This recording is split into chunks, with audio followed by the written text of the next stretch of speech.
Hi, this is the Inside Out tipping point. What are you talking about, Sid? Well, it's kind of like that this is the founder of IFS speaks about it this way, Dick Schwartz. He says that there's a parallel between how we are with what arises inside of us, which we label as parts, that our world kind of reflects that, the way we interact with others.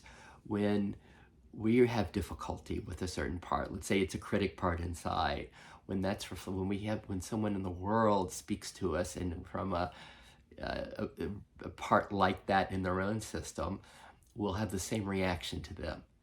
But when we, as our system, as we open to see the innocence of everything that arises in us, the innocence of our parts, as we learned, as there's a sense of acceptance, or I love Rumi's guest house, this being human is a guest house. Every morning, a new arrival, a joy, a depression, a meanness, welcome and entertain them all, right? As there's a sense of opening more and more to that in our system, of seeing the innocence of everything that arises in us, even the voices that are really hard to hear, or the parts, or the contractions, or the fears, the shoulds, for example, that come. As we can see the innocence, where, again, in IFS, we have this like primary principle that there are no bad parts, that everything that arises in us is there as an aspiration to serve goodness, to take care of us, to help us find safety, and that everything that arises is everything we hear inside is there for aspires to serve us and to support us. As the system starts updating more to that, and that's how the innocence and the compassion for everything that arises happens. As that happens, then this is where it becomes really fun. This is what Dick Schwartz speaks of often, and we all experience this in various ways. The world starts to change. What? Like the person became nicer, but he's saying the same thing, but he seems nicer, or there's compassion for this person now, or I can really relate to that. And this is the beauty of kind of the world reflecting our inner experience. And where this can be really encouraging for many of us, because there's some of us are like, whoa, I got this from my family. Oh, Sid, you're doing another workshop? Come on, go out in the real world and do your thing, and focus on the real world and happiness that way. And so it's just those really sweet messages that we get from people, right? That want our happiness. But what's really cool is we start finding that if we want the world to become more beautiful,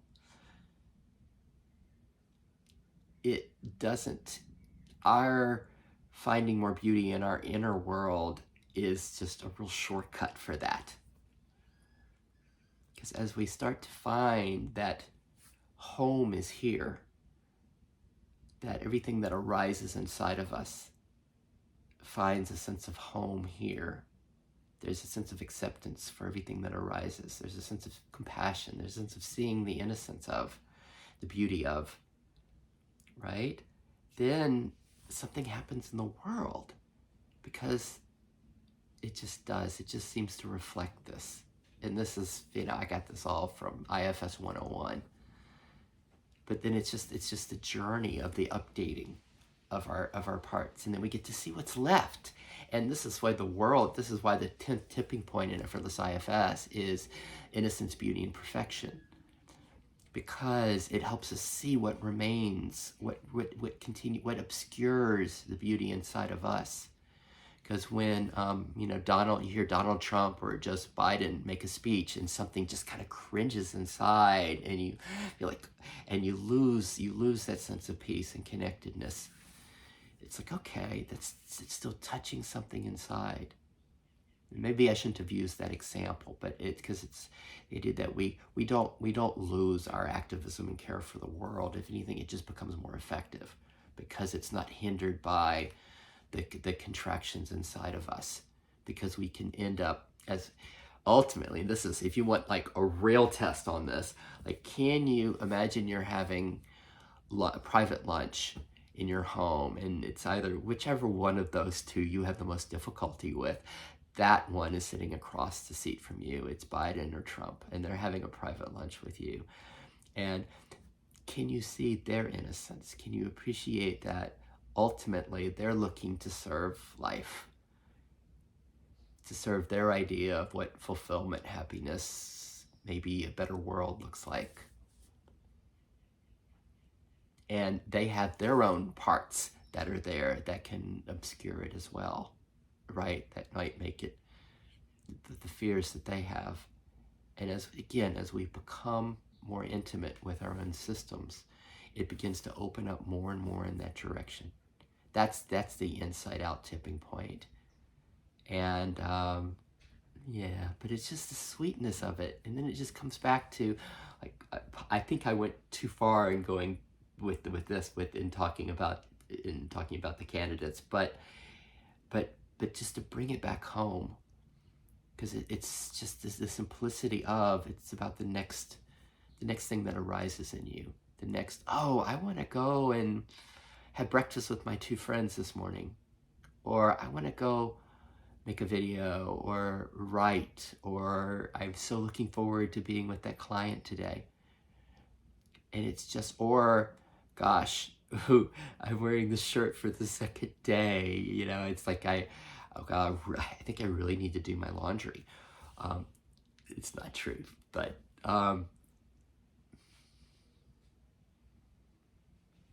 that, it's just to be with everything that arises. Can we see the innocence of everything? Can we start to find that? Okay, I could just go on and on and on because I love talking about all of this. And nice to be with you. And lastly, I put these out on YouTube. For example, a couple of friends that we're exploring all of this together. And then I see some of these, like, sometimes there are a lot of views, and it feels kind of like I'm putting it in the void when I make these videos, except for, you know, my colleagues that we're collaborating together and exploring all of this. And so I would love to hear, I love comments like, oh my God, somebody watched the video. So I love comments, because we're just all, as we all do this together. See you later. Bye.